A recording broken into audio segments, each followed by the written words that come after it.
What are these two up to, and is it gonna be good for Canada?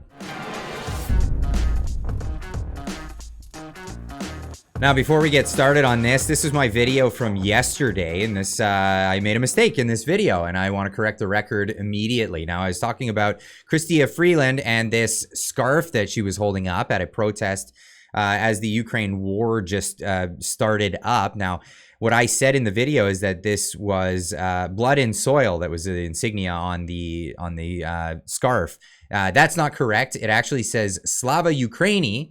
That was a mistake on my part. I'm owning up to it, absolutely, but that doesn't mean that it was a good thing to be holding, and there's a reason why she deleted the tweet. So I'll get into this. Freeland caught holding a funny mustache bad guy banner at Ukraine protest. Deputy Prime Minister and she used to be the Foreign Affairs Minister, Chrystia Freeland, was photographed Sunday with a scarf promoting a far-right Ukrainian nationalist movement linked to, you guessed it, the funny mustache clankety clank clan and extremism. Remarkably, Freeland, or more likely a member of her staff, posted the photo to her social media accounts, apparently ignorant of the radical far-right movement the scarf represents. Now, I would disagree and call them very, very far left. I know there's that big crossover that people don't understand.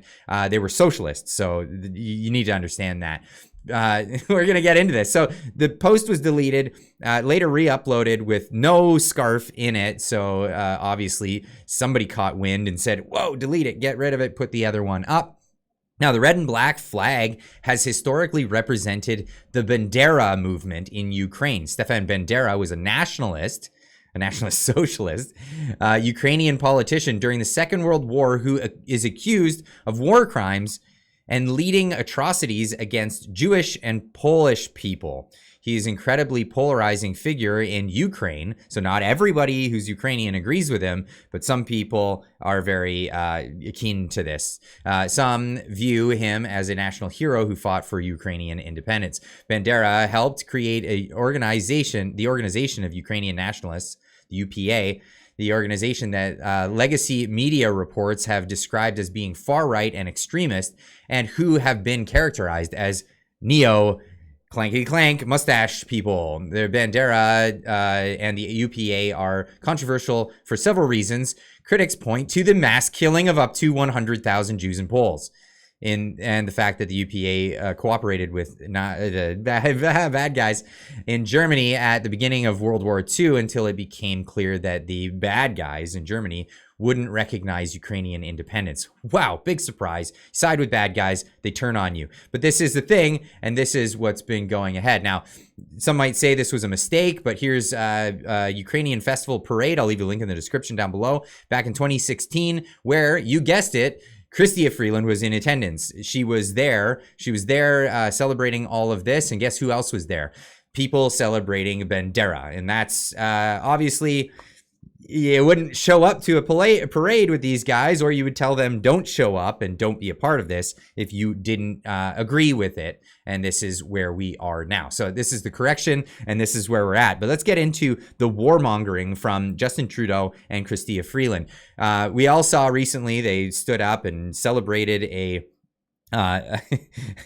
veteran of some bad guy territory from Ukraine, and that subsequently led to the Speaker of the House stepping down, taking the fall for the whole thing. We can kind of get infer from the last video where the connections were in that. Now, Marty up north, after getting all this information, says Chrystia Freeland is a Ukrainian clankety clank who is continuing a centuries-old war against Russia, her family arch enemy.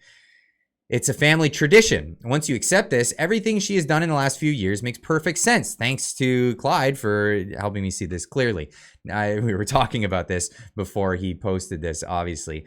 Now, this was actually before Mr. Clankety Clank in the parliament was discovered and everybody denounced it. Chrystia, interestingly, hasn't. She hasn't gotten up and apologized for it. She was quite enthralled by his presence, and I have my own suspicions why, but you guys can infer for that yourself. Now, prior to this, they had this speech where they went off the chains, and you know, I'll leave it up to you guys to put that out there. But when you start off a thing and you don't even start it in English, and then you go right into French. It makes me wonder where your heart is in this country, especially as a deputy prime minister.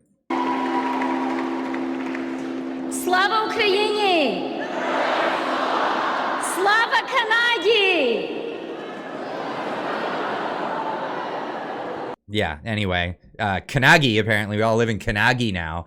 But going on in this video, she goes on to basically beat the war drums, saying that Canada needs to further its presence in Ukraine. And obviously we're just doing this with money at the moment, and not a small amount of money, as our country is in disrepair at the moment and in massive amounts of debt thanks to the Trudeau government. But she's pushing more and more and more. And in this instance, she's quoting an old Ukrainian poem, which I tried to search for. I couldn't find even by its own name and in the translations. Let every one of you be ready for the great moment. The great moment. Each one of us can be the decisive leader when the consequential moment comes. Yeah, unfortunately, she reads the whole speech this way, very slowly, one word at a William Shatner time. I'm sorry, that's probably a big insult to William Shatner at this point, but get on with this. We did not know then, in the summer of 2019, when that consequential moment would arrive, or quite how consequential it would be. But in the bloody trenches dug into its famous Black Earth, and in the war-torn streets of its proud and beautiful cities, Ukraine is today facing that most consequential of moments. This sounds like beating the drums of war. If it doesn't to you, I don't know, leave a comment in the comment section down below and let me know what you think. Now, Trudeau got up and had a speech of his own. Yeah, look at that face. Wow. Anyway, this is him introducing himself. Thank you, Chrystia, for your words and for the incredible work that you've done day in and day out to direct our country in the right way, but also to make sure that we are standing up unequivocally for Ukraine every single day. Now, we've been hearing him say that word so often, unequivocally. Like, I got to call this one out. It sounds like a guy who just learned this word, you know, like a little kid when they first learn a word and then they just got to say that word all the time, kind of like this kid. What did you think about the ride? It was great. And apparently, I've never been on live television before, but apparently sometimes I don't watch the news because I'm a kid, and apparently Grandpa just gives me a remote after we watch the Powerball. Apparently this kid made it famous for that speech. Now, Trudeau not making it famous for his use of unequivocally, but definitely overusing it these days. But here he is continuing his warmonger speech. Canadians know this is a question of right or wrong. Is it right or wrong? Canadians know that, yes, it is incredibly hard for Ukraine to continue to stand against Russian aggression. And let's be honest, it's hard for the democracies around the world who are there to support their citizens, who are investing for the future, who are challenged with a challenging economy around the world to continue to step up as Canada has with close to $9 billion in aid for Ukraine. But we will, because the cost on Canadians, on our lives, on our world will be so much greater if Putin wins this war that we will and have to stand every single day until Ukraine wins this war. Now, he's met with thunderous applause there, obviously, because you're in a room full of Ukrainian people. And I empathize with Ukrainians, and they want to win this war. They want it to be the case. But we are looking at the situation where it does not look good for Ukraine. Despite all of the investment, Russia has occupied the Donbass region and the Crimea region. It doesn't look like they're moving any further, even though reports are saying that they want to. But it looks like they've they've anchored in, they're steadfast, and it doesn't look like that they're going to really move them any which way now. So, I mean, we're looking at a situation where geopolitically, is this really in our best interest? I know that, you know, by the way, and I just really want to say this. I am not siding with Russia. I'm not siding with any side. I want to be a Canadian in the traditional sense of where Canadians always stood in the world stage, a neutral observer and a peacekeeper. If we need to, if our troops are needed and our resources are needed to bring peace to a region, then that's what we should be doing. Now, what we're doing is provoking further conflict here. We're not trying to broker a deal. Obviously, there's been conflict, but this has been for a century.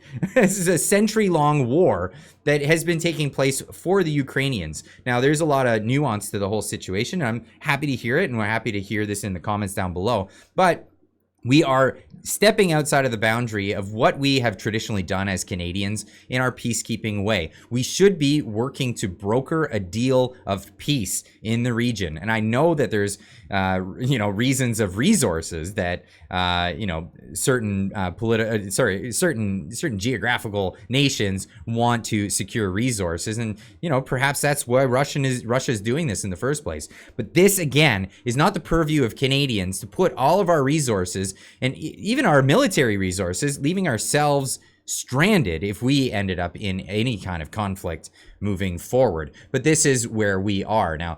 Vladimir Zelensky was at this and, you know, said a few words. And I thank your grandfathers and I thank your grandmothers who saved Ukrainian identity, who contributed to making Canada a great country.